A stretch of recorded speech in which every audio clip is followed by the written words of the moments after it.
For students and staff at McGill University, last week yielded a warning about the future of their school. Its leadership announcing McGill is facing a deficit of $45 million for the next fiscal year, with concerns that deficit could climb in the years to come.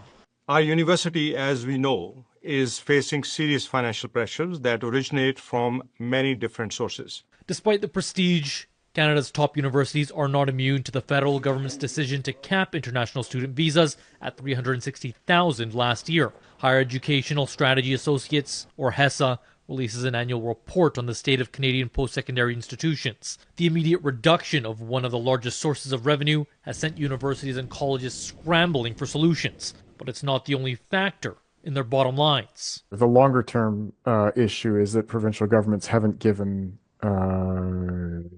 universities or colleges a raise in 15, almost 20 years now. According to HESA's annual state of post-secondary education in Canada, 2016 was the first time in more than 60 years that non-governmental income was larger than funding from legislatures and the House of Commons.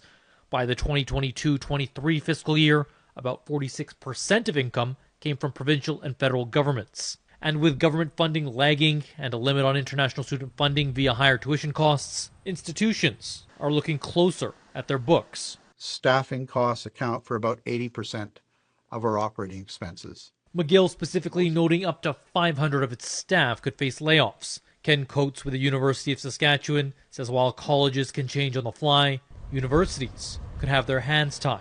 Canadian universities are locked into a very high salary structure.